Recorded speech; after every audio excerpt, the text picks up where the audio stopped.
Okay, this is my temporary redneck tripod for the day. Just rocked up. It's Ben 210! Alright! There you go, man. Good. Good. Car's going, it's good. Yeah.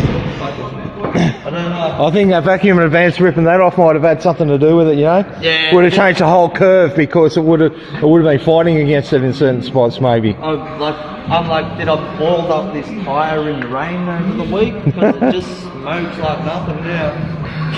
I'll ever show you, you can see it in my videos that in your old cam, you see the crack in it? Yeah, yeah. And on your cam wheel, the pin was broken off in there. Yeah. Now, I think what's happened is at some time he sees that cam up and it's broke, or he didn't have it tight enough or something and it's sheared off.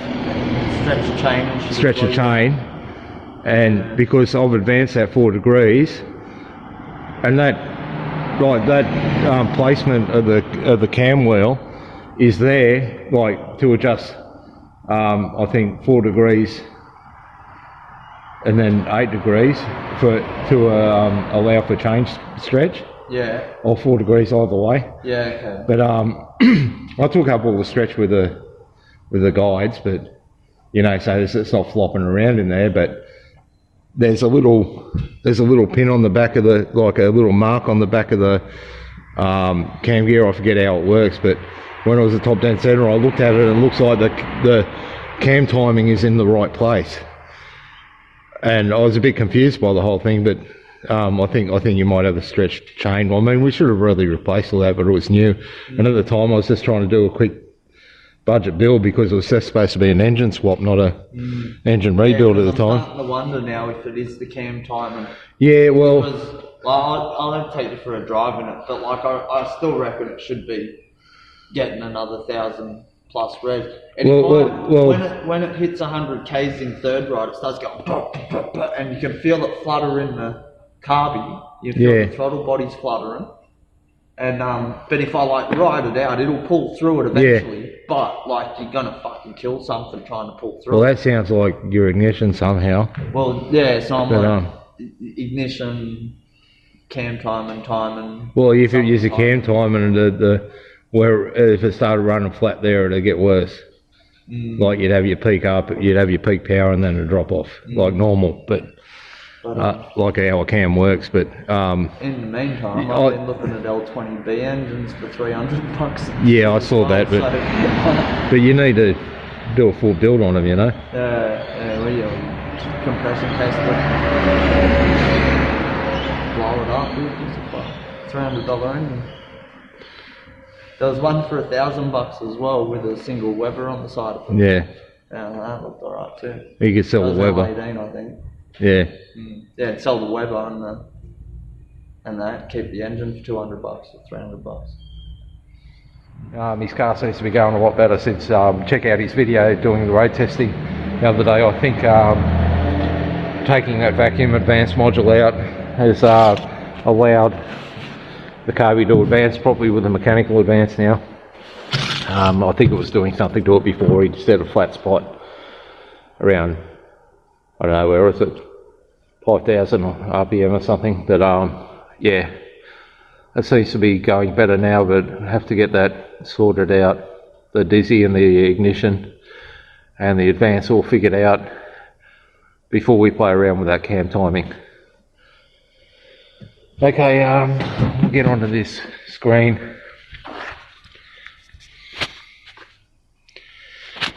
Yeah, got to be very careful with these sort of this sealant here. This is feeling pretty hard and brittle too, so I don't know, it might be easy to get out, might be hard, but you can never be too careful with these. Just when you think you've got them out, pop, windscreen's gone. So what we've got to do is I'm going to get a knife and cut as much out around here as I can, and then get from inside and cut, and work your way around, and just make sure you cut all the way through on both sides before you lift the screen out. Like, don't think I've only got a little bit left, I can just lever it out, because the windscreen will break. I think I've probably done a couple of dozen screens, and it was like about my 10th screen I broke because I got complacent, and then the next one I broke too, but since then I haven't broken any. It's been just be really careful, make sure it's cut all the way around, take your time, and you can get tools to do it, which I must invest in one day. You can get hot wire thing that, you know, you can get a wire through one side and the other, and it heats up and you can drag it through. Now what I might do is I'll get my heat gun and start working around here, get this nice and soft, make it easy to cut through and get out, because when you got the knife in there, levering and stuff, you can take chips out of the screen.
Cut around that window from the outside and most of the inside I could get.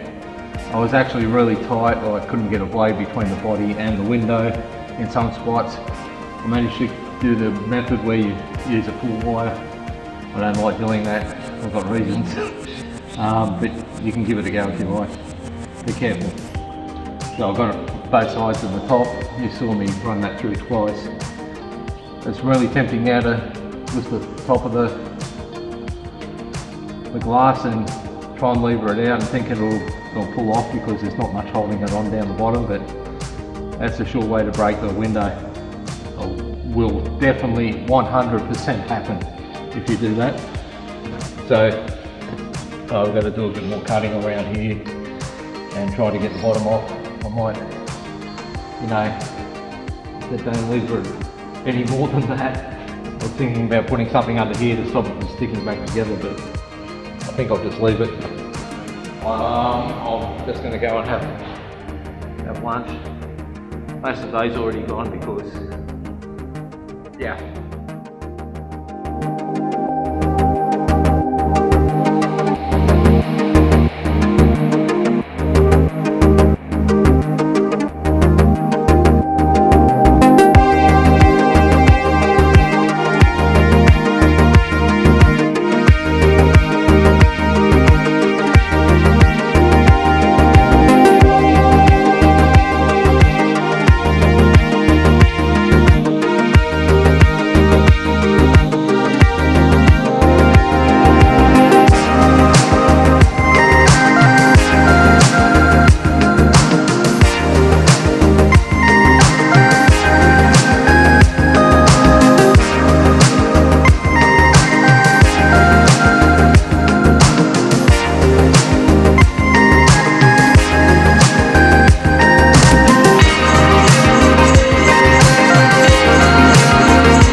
or you could just pay a windscreen guy to come around and get it out for you.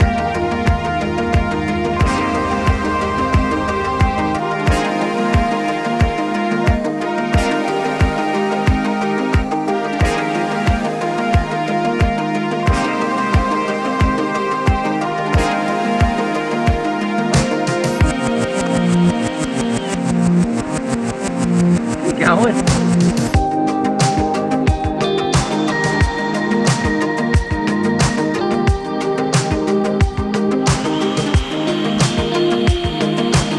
What's what you're doing?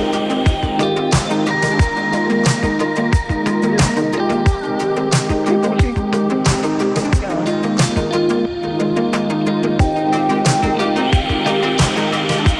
Sit down.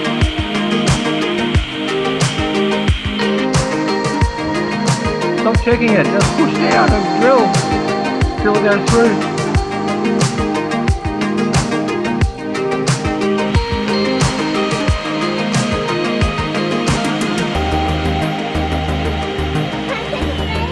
Yeah, okay, have a break. Smoko.